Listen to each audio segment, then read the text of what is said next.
What's good, people? Right now, it's your boy DJ Firestarr. You already know what it is. Twitter.com/DJ Firestarr, the Facebook. And I'm here with the one and only, the international superstar, Mr. Sean Paul. What's good, brother? Kaboom! What going on, Dan? Bless? Bless every day, man. Okay, so he's in the UK right now. He was obviously doing the One Love festival on the weekend. Yeah. How'd you find that? That was amazing. I mean, I still found a lot of people like, singing out my song them and thing. One thing I never get to finish to my sit. You know what I mean? We kind of got crunched in the end. The venue had to close, and so we all had to cut the time, which was annoying and disappointing because it's the first time in London, mate. Of in course. a long time. Of course. So they kind of want, give the people them a lot more. But so I just putting it out there. Yeah, they all saw it wasn't my fault. Saying again, it's not my fault. I wanted to perform longer for y'all, but so the thing said. You know what I mean? The only thing was that it was disappointing to me being my first show in London for a while. Other than that, man, big vibe.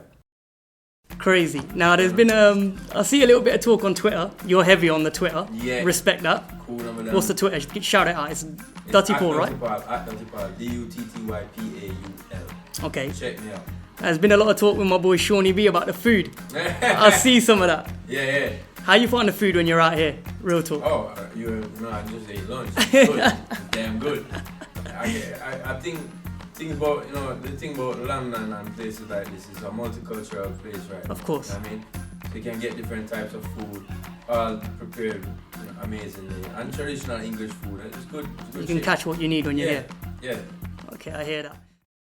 Album, Okay. stage 1, Yeah, man. hit after hit. Big city. We're still playing them hits. Yeah, my life can't change. My life changed totally from then. And I'm the same person, but my life has changed, yeah. Of course. Now, 2002, we had the next album. Even more hits, even more madness. Mad city.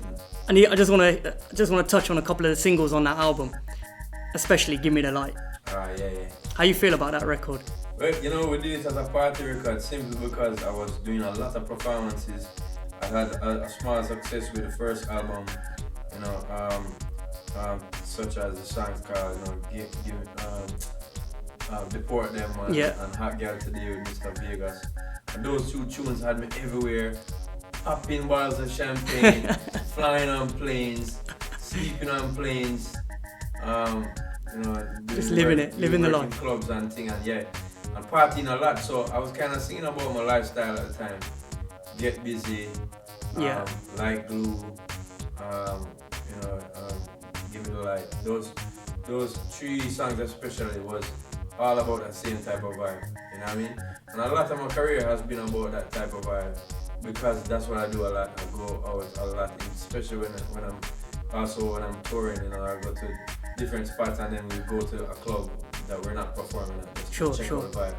So but those were the two hottest things at the first time, and the three hottest songs I would say, and it changed my life. You know what I mean? Like, Give Me the Light, the longest playing video on a channel like BET, which was amazing to me. It saw a lot on downloads at the time, and downloads weren't even big in the States, like for one single. Then the song like Get Busy went to number 1 on the Billboard charts, which blew my mind. Right. That whole album too, I did this feature with Beyonce. It was stripped onto my album and that song went to number 1. So that album has 2 number 1 songs on it. It was a big sitting, man. And looking back on it, was a good vibe, man. I give thanks for all the fans who still remain, faithful to that vibe, and the fans who are moving on with me and liking the works today. I'm enjoying doing it, and thanks. I'd say that album opened the door. Would you agree to kind of, working with, the endless artists that you've been able to work with? To name some of them, obviously Beyonce, Rihanna, UK-wise, Estelle and Jay Sean. Yeah. People like Keisha Cole, Akon, R. Kelly, hit after hit. Mad city. Cool. I want to touch on one artist specifically because to me, when you two link up, it's like an atomic bomb going off in the clubs. I want to talk about Busta Rhymes. Yeah, my dad. Now, obviously, he was here on the weekend as well. Yeah. Did you get a chance to conversate with him and link that up? That was the highlight of the show for me, to be able to chill with him for a little and chat, and we went to an after party after and was chilling out. It's been a while. I mean, the last time I saw him, I was promoting my last album, which was about 2009. Yeah.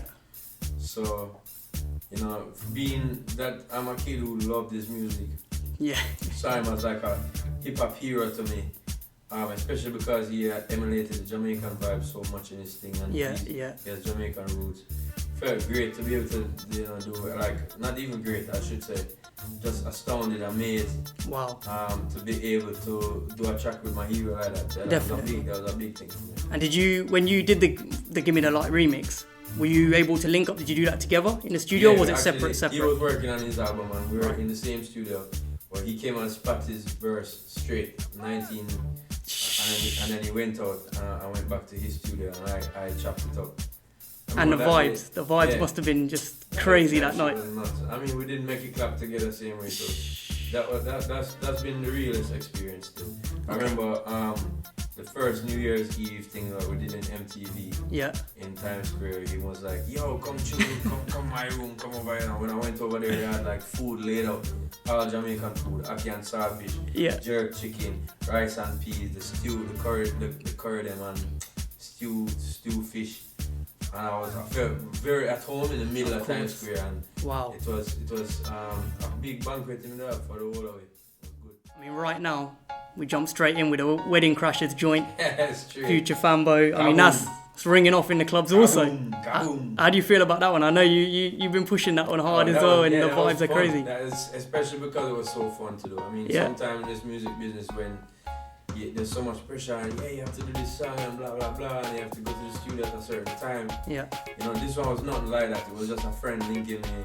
I want you to go on the rhythm. It was Wayne Marshall. Right. He produced it, and I was like, well, the whole rhythm is talking about matrimony, and I don't know, I want to spice it up, and he was like, do anything you want to do, brother? You know what I mean? I was like, alright, cool. So I tell him, call Fambo, because if anybody doesn't know, Fambo is like the biggest joker in the studio. Right. Like, you can hear it in his music, but he's even, like, he holds half-hour shows or hour-long shows in the studio, like, just has us laughing, giggling, like. Wow. Yeah, and so, the dude is a comedian, so I wanted a light song from the room. Okay. Something to just, like, be not as romantic as, oh, you're my wife. Of course. And I didn't want to go hardcore as, like, oh, matey and wifey thing. Yeah. So I just say, we just spice it up, and so I said, call him and tell him we're doing a song called Wedding Crashers. And they're like, huh?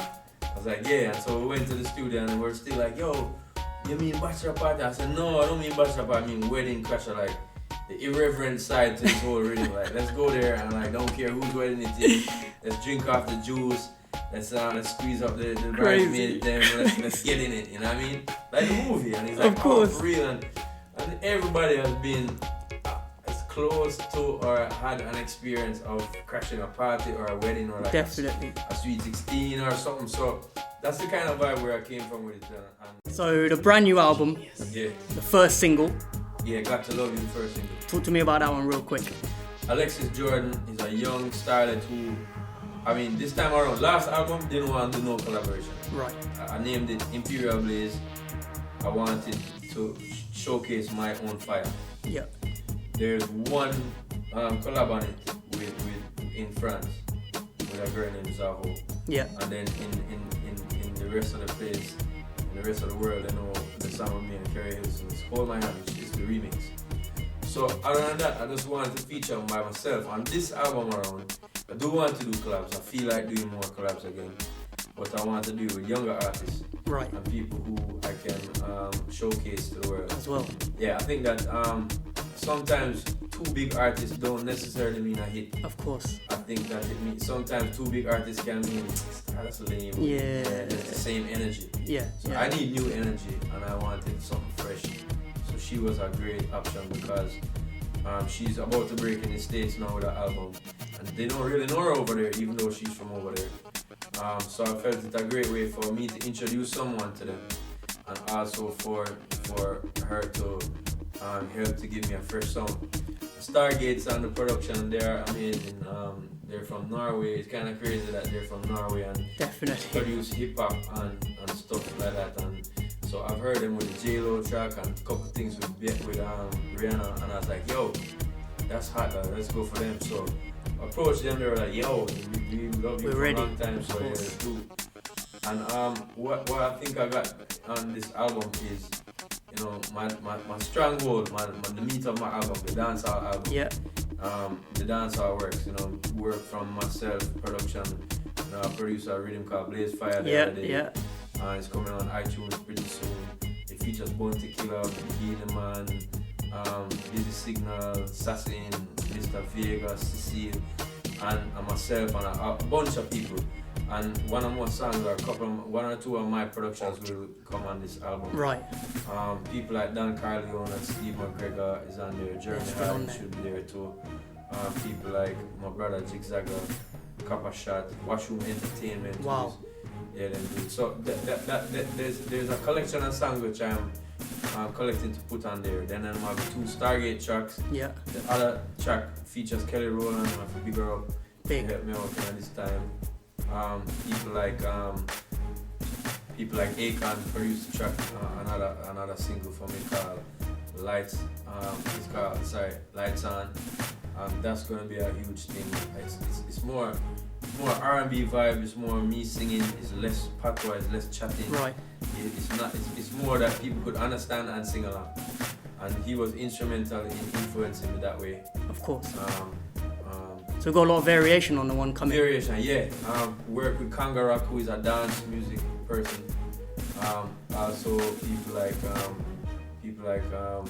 DJ Amo, who he produced the big single for Black Eyed Peas called Dirty Bit. Right. And he's a DJ, been touring them for years, and I know him for a long time. So just different styles of production, but what it all is, I'm getting them to make dancehall from their perspective. Of course. To kind of like infuse the thing and then allow you to just do your thing on it. Yes, Are you looking forward? You're looking forward to it dropping, right? I really excited about this. Big. Yeah, cause I think I have quite a few singles that can go. Yeah. Ready. Yeah. I want to big you up.